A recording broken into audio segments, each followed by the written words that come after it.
नमस्कार, मैं हूं मंगलेश्वर। ट्राइबल टाइम्स में आपका स्वागत है। एकलव्य विद्यालय जबलपुर का एकलव्य आदर्श आवासीय विद्यालय पीबीटीजी मतलब ये विशेष पिछड़ी जनजातियों के लिए है। यह रामपुर छापर में स्थित है। यहाँ का एक वीडियो सोशल मीडिया पर वायरल हो रहा है। इस वीडियो में मतलब ये देखा जा रहा है कि रात के समय जो एकलव्य आदिवासी छात्रावास के जो छात्र हैं, वो एक दो छात्र हैं, वो मतलब वहाँ से मतलब जो सपील होती है छात्रावास की, जो बाउंड्री वॉल होती है, बाउंड्री वॉल पे कटीले तारों का एक तार की लेयर लगी रहती है, उसको पार करके बाहर जाते हैं और बाहर जाने के बाद उसी रास्ते से वो अंदर भी आते हैं। तो ये वीडियो जब सामने आया है, ये वीडियो सामने आने के बाद काफ़ी मतलब हंगामा भी मचा है। हमने इस संबंध में जब जिले के अधिकारियों से बात करी, ट्राइबल विभाग के, तो उनका कहना था कि उनको इस बारे में कोई भी जानकारी नहीं है। हमने विद्यालय की जो एकलव्य विद्यालय है, आवासीय विद्यालय पीबीटीजी की प्राचार्य को भी फ़ोन लगाया, उन्होंने फ़ोन नहीं उठाया। हमने अपने सोर्सेज़ जो है हमारे विद्यालय के अंदर, उनसे जब इस बात की जानकारी ली, तो उन्होंने बताया कि ये वीडियो आया ज़रूर है और इस वीडियो आने के बाद जो मतलब लापरवाही करने वाले जो छात्र थे, जो मतलब बाउंड्री वॉल पार करके बाहर गए थे, उनको रेस्टिकेट कर दिया गया है। ये 12वीं क्लास के छात्र हैं और एक चीज़ मैं आपको बता दूँ कि अभी इसी माह से सीबीएसई के जो एग्ज़ाम हैं वो भी शुरू होने वाले हैं और ऐसे में इन छात्रों को रेस्टिकेट कर देने से उनके भविष्य पर भी सवालिया निशान खड़े हो गए हैं। क्योंकि अगर रेस्टिकेट कर दिया है तो फिर वो एग्ज़ाम में कैसे बैठेंगे और पढ़ाई कैसे करेंगे, ये भी सबसे बड़ा सवाल उठ रहा है। लेकिन इससे भी बड़ा सवाल ये है कि इस विद्यालय का हम जैसे भी पहले लगातार बता रहे हैं कि इस विद्यालय जो एकलव्य आवासीय विद्यालय हैं मध्य प्रदेश के जितने भी, इनका बजट बहुत ज़्यादा है और बजट होने के साथ-साथ यहाँ पर अध्यापकों से लेके शैक्षणिक और गैर शैक्षणिक स्टाफ है, वो भी लगभग मतलब अच्छा खासा है। और इसके अलावा जो आउटसोर्सेज़ से कर्मचारी रखे जाते हैं, वो भी हैं। और जो सिक्योरिटी की व्यवस्था देखी जाए, तो यहाँ पर सिक्योरिटी के नाम पे चौकीदारों की भी व्यवस्था है और साथ में अ जो सीसीटीवी कैमरे वगैरह भी लगे हुए हैं, लेकिन इन कैमरों में ये छात्र कहीं भी नज़र नहीं आते। और रहा सवाल सिक्योरिटी गार्ड का, तो सिक्योरिटी गार्ड जब इतने थे, तो वो बाकायदा रात्रि के समय क्यों नहीं वहाँ पर बराबर चौकीदारी कर रहे थे? इस पे भी एक सवालिया निशान उठता है। लेकिन यहाँ पर उल्टा ही हो रहा है कि जिनकी गलतियाँ थीं, जो लापरवाही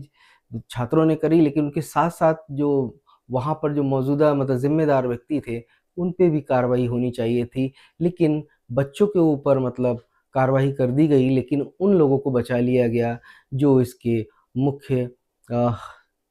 जवाबदेही जिनके ऊपर थी। तो जैसा कि मैं आपको बता दूँ कि छात्रावास में अधीक्षक भी हैं, टीचर्स भी हैं, क्योंकि आवासीय विद्यालय है, तो उसी आवासीय विद्यालय में छात्रावास के बच्चों के साथ अ, अलग एक आवासीय मतलब भवन है, वहाँ पर टीचर्स भी रहते हैं, प्रिंसिपल भी रहती हैं और अन्य कर्मचारी भी रहते हैं। लेकिन इसके बावजूद भी वो बच्चे बाहर जाते हैं, बाहर जाने के बाद अंदर आते हैं। तो जो हमारे सूत्रों के हवाले से जो हमको विश्वसनीय सूत्र हैं, उन्होंने बताया कि ये वीडियो जो था,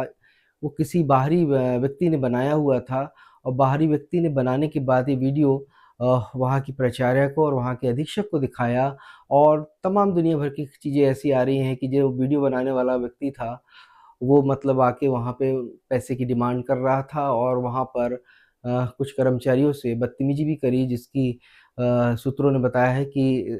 जो रामपुर चौकी है, वहाँ पर उसकी शिकायत भी दर्ज की गई है। लेकिन अब सवाल उठता है कि इस वीडियो आने के बाद तो अंदर की जो ख़ामियाँ हैं वो उजागर हो रही हैं, क्योंकि बच्चे किस तरीके से मतलब बाहर जा रहे हैं, तो ये पहली बार तो नहीं होगा कि लगातार मतलब ये बच्चे बाहर जा रहे होंगे। तो जैसा कि मैं आपको एकलव्य विद्यालय की बात बता दूँ कि जबलपुर में 3 एकलव्य विद्यालय हैं। एक एकलव्य आदर्श आवासीय विद्यालय बरबटी में है, एकलव्य आदर्श आवासीय विद्यालय पीबीटीजी रामपुर छापर में है और एकलव्य आदर्श आवासीय विद्यालय पनागर में भी मौजूद है। तो पिछली बार आपने देखा था कि दिसंबर में जो एकलव्य आदर्श आवासीय विद्यालय पनागर का है, वहाँ पे भी रात्रि के समय एक छात्र मतलब भाग जाता है, उसका सीसीटीवी फुटेज भी सामने आता है। उसके बाद फिर आनन-फानन में उस छात्र को मतलब किसी तरीके से लाया जाता है और बाद में ये सारी चीज़ें मतलब सामने आती हैं। इतना होने के बावजूद भी वहाँ पर अधिकारी जो जिले के अधिकारी हैं, जो कि हम बार-बार बोल रहे हैं कि ये घटनाक्रम होता है अंदर विद्यालय के, लेकिन ये चीज़ें वरिष्ठ अधिकारियों को बताई नहीं जाती है और सब जब मामला हद से बाहर हो जाता है, तब ये सारी चीज़ें आती हैं सामने और अधिकारियों को पता चल पाता है। तो जैसा कि मैं आपको बता दूँ कि ये छात्र जो भागा था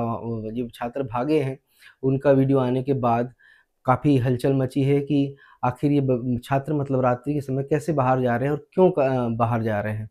तो इसकी भी जाँच होनी चाहिए और साथ-साथ मतलब वहाँ का जो स्टाफ़ है, उसकी भी जाँच होनी चाहिए कि आखिर वो किस तरीके से मतलब छात्रों की सुरक्षा व्यवस्था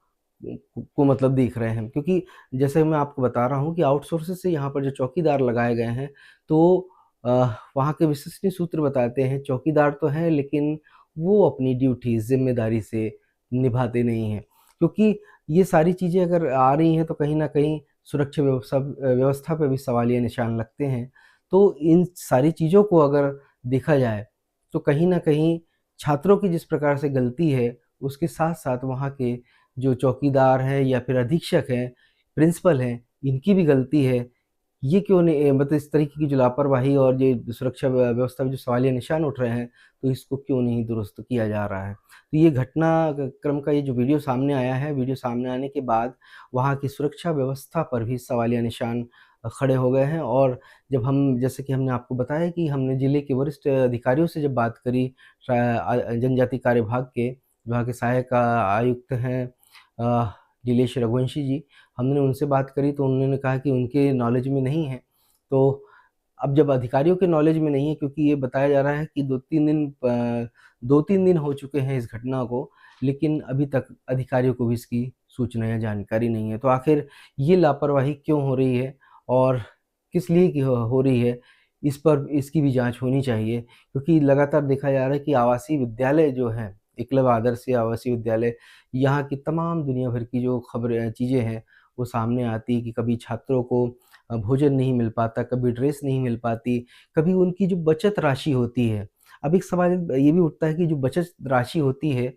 ये कहाँ जाती है इसका भी नहीं पता। जैसे कि मैं आपको बता दूँ कि जब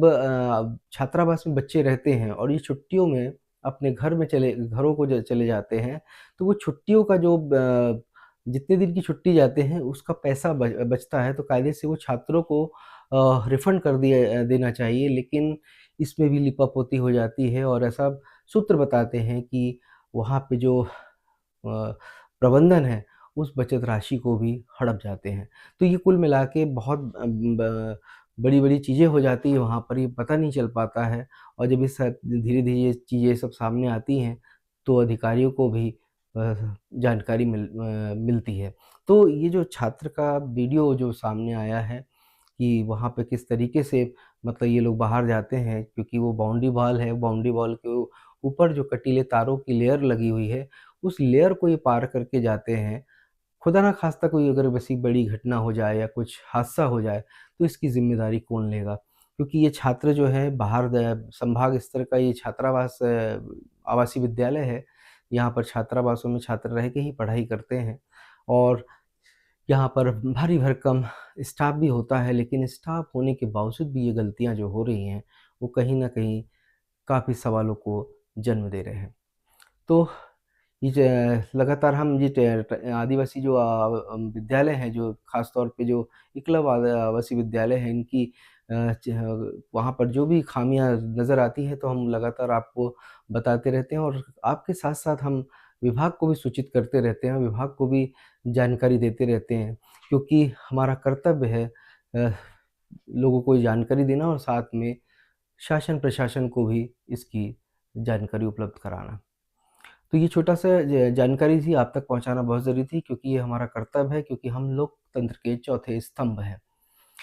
हम आगे भी इस तरह की जानकारी आप तक पहुँचाते रहेंगे, तब तक के लिए आज्ञा दीजिए। नमस्कार।